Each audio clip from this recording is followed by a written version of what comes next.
오늘 당장 귀농에도 성공하는 사람들의 특징 8가지. 첫 번째, 기반이 있다. 귀농을 할 때 이 기반이라는 거는 매우 큰 메리트입니다. 내가 오연동 딸기 스마트팜을 신축하고 싶다. 이러면 땅값을 포함해서 최소 6억에서 7억, 8억 이상의 돈이 필요합니다.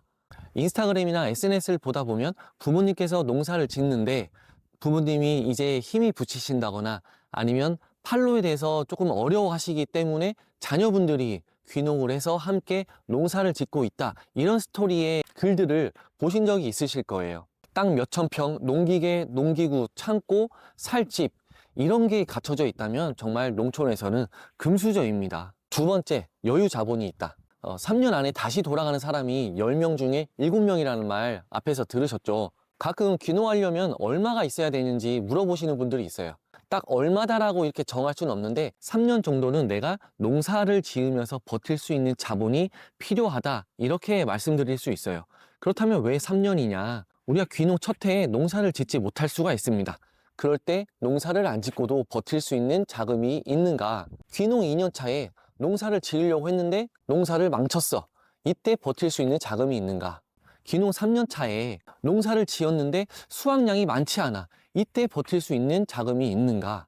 이렇게 해서 저는 한 3년간의 충분한 여유 자금은 필요하다. 이렇게 말씀드리고 싶습니다. 자, 세 번째, 그럼에도 무리하지 않는다. 농사로 돈을 벌기 위해서는 6차 산업을 해야 된다고 하죠. 농사 짓고 가공해서 체험까지 연결할 수 있어야 부가가치가 높아지기 때문에 소득을 많이 올릴 수 있다고 합니다. 생산량이 늘어나다 보면 이걸 가공해서 브랜딩해서 판매를 해야겠다라는 생각을 하게 됩니다.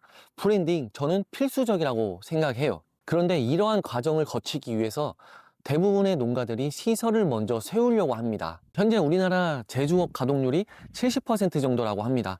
이 말은 10개 중에 3개는 가동을 못하고 있다는 의미이기도 하겠죠. 원자재 가격도 상승하고 시골에서 일할 사람도 구하기도 어려운 상황에서 무리하게 시설에 투자하기보다는 내가 만들고 싶은 아이디어와 기획이 있다. 이럴 때는 OEM 방식을 통해서 내 상품을 기획하고 개발해서 판매해 보는 것을 추천드립니다. 만들어서 팔지 말고 팔고 나서 만들어라. 이게 제 농사 철칙입니다. 최소의 비용으로 내 상품을 만들어 놓고 시장에 내놓아서 사람들, 소비자의 반응을 우선적으로 테스트해 보는 게 먼저이지 않을까요? 사람이 생산도 잘하고 가공도 잘하고 브랜딩도 잘하고 이런 걸 모두 다 잘할 수 있지 않습니다. 적절한 위탁과 위임을 통해서 리스크는 최대한 줄이고요. 내 농업의 사업적 방향성을 위한 의사결정에 더 큰 에너지를 쓰는 게 바람직하지 않을까 이렇게 생각을 하는 바입니다. 네 번째, 귀농할 곳에서 미리 살아봤다. 텃세를 안 당해봐서 그런진 모르겠는데 젊은 사람이 시골에 가면 반가워하면 반가워했지 밀어내진 않는 것 같습니다. 마을 어른들께 인사 잘하고 더울 때 마트에서 아이스크림 좀 사갖고 가서 마을에 관해서 어른들이랑 이런저런 이야기도 하고 말동무 해드리면 농번기 때 매일 밥도 챙겨주시고 커피도 주시고 일도 알려주시고 동네 맛집도 알려주시고 그러시거든요. 요즘은 지자체별로 귀농인의 집, 귀농하우스 이런 제도가 굉장히 많잖아요. 지역에 있는 농업기술센터에 문의하셔서 귀농하우스를 알아보신 다음에 살아보는 것도 추천드립니다. 다섯 번째, 농장에서 일해봤다. 하이 리스크, 로우 리턴. 가장 안정적인 귀농은 지속적인 수입이 있을 때 가능합니다. 그러기 위해서는 내가 지금까지 애써 모았던 돈을 바로 농장을 짓는다거나 땅을 산다거나 집을 짓는 데다 투자하지 마시고 그 돈은 아껴둔 상태에서 내가 선택한 작물을 키우고 있는 농장에 가서 직원처럼 일해보는 걸 추천드려요. 돈도 받고 일도 배우면 좋잖아요. 일해보면 정말 보이는 게 많아요. 이 작물이 어디로 출하가 되는지, 직원들은 어떻게 관리해야 되고 어디에서 불러오는지, 그리고 계절마다 장비 보수는 어떤 게 필요하고 어떻게 조치를 해야 되는지, 이러한 여러 가지 다양한 상황에 대한 경험치를 쌓을 수 있으니까 모은 돈은 저축해 두시고 기회를 엿보시길 바라겠습니다. 여섯 번째, 내가 팔아봤다. 이게 정말 중요합니다. 우리나라 사람들의 귀농 준비 기간이 평균적으로 27.4개월 정도 된다고 해요. 여러분들은 이 기간에 어떤 걸 배우고 익히셨나요? 재배 기술, 농기계, 선진지 견학, 마케팅 이런 것들 많이 배우셨을 거예요.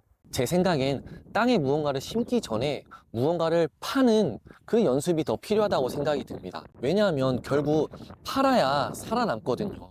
잘 팔려야 키우는 것도 재밌습니다.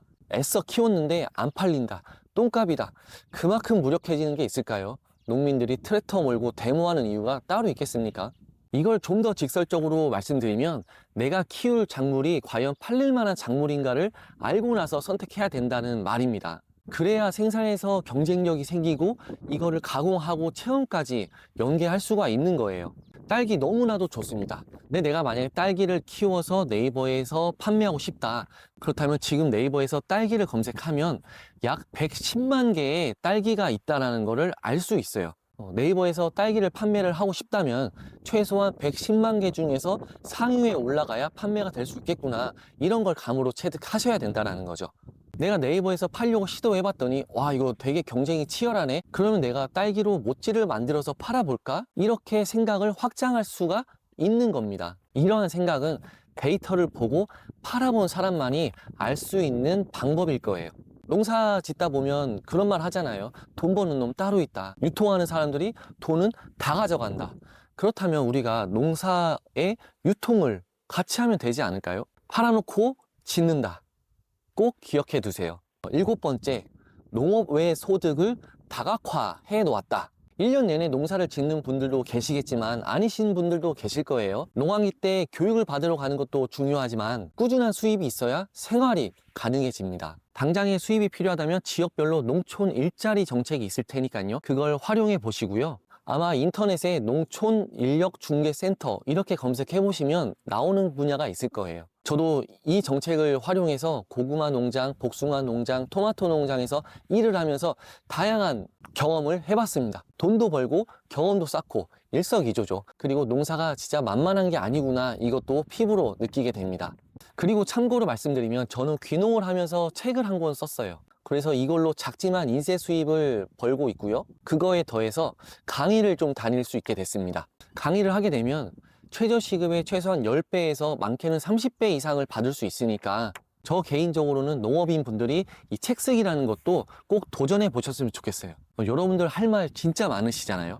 결국 농사는 콘텐츠라고 생각해요. 내가 키우는 작물도 소비자에게 보여야 할 콘텐츠인 것이고 나라는 사람 역시 소비자에게 보여야 할 콘텐츠라고 생각을 하고 있습니다. 8번째, 나를 알려야 한다. 이거는 7번째와 맥락이 비슷해요. 우리나라 농산물은 이제 웬만하면 다 맛있습니다. 기술과 노하우가 출중하잖아요. 그러다 보니 이제 물건만 좋으면 팔리는 시대는 지났다고 생각을 하고 있어요. 지금 인스타그램을 보면 전국에 있는 농부들이 어떻게든 나와 내 농산물을 알리려고 여러 노력들을 하고 있죠. 왜 내가 귀농을 했는지, 내가 왜 이걸 키우고 이게 얼마나 정성 들여서 키우고 있는 건지, 어떤 우여곡절 끝에 내가 이렇게 시골에 정착하게 됐는지, 이러한 서사들을 엿볼 수가 있습니다. 이제는 물건만 보고 사는 세상이 아니라 농부들의 서사, 농부들의 스토리를 보면서 농산물을 사는 시대가 된 거죠. 그렇다고 무작정 블로그 쓰고 인스타그램 사진을 올려라, 이런 얘기가 아닙니다. 우리가 SNS를 하는 이유가 나와 내 농산물의 가치를 올리려고 하는 것이 뭐 연예인 되려고 하는 게 아니잖아요. 나를 알리고 고객을 모을 수 있는 사람들은 농사가 아니라 어떤 분야에서도 실패할 수가 없는 사람입니다. 자, 오늘 이야기는 여기까지입니다. 귀농을 하셨거나 귀농을 준비 중이신 분들은 오늘 제가 말씀드린 것 중에 몇 개 정도 해당이 되시나요? 어떻게 보면 농사의 끝은 판매라고 생각을 합니다. 팔아야 살아남을 수 있는 거잖아요. 저도 농업기술센터에 교육을 하러 가면 내가 이렇게 고생해서 키웠는데 이 가격에 팔아야 되는가? 이렇게 팔면 하나도 안 남아요. 이런 말씀을 하시는 분들이 많이 계십니다. 그런데 무언가를 판다라고 하는 거는 꽤 여러 가지 상황이 복합적으로 얽혀 있다라고 생각을 해요. 무언가를 키워놓고 팔려니까 참 어렵습니다. 팔아놓고 키우면 얼마나 좋을까요?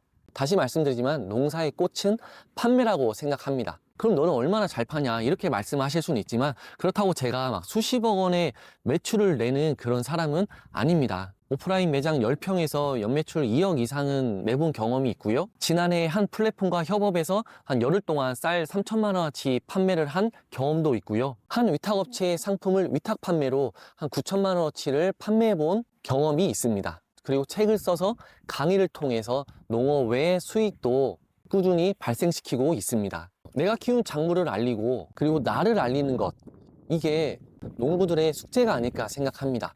오늘 내용에 공감이 되셨거나 어떻게 하면 좀 더 잘 팔아볼까 이 이야기를 더 나누고 싶으신 분들은 고정 댓글을 참고해 주시고요. 저도 귀농해서 다시 돌아가는 10명 중에 7명이 아니라 살아남은 3명이 되고 싶어서 열심히 노력하고 있으니까 함께 성장해 나가면 좋겠습니다. 제가 오늘 말씀드린 내용 이외에도 더 좋은 생각이나 의견들이 있으시면 댓글로 남겨주시면 좋을 것 같아요. 긴 영상 시청해 주셔서 감사드립니다. 항상 건강하시고요. 오늘도 행복한 하루 되시길 바라겠습니다.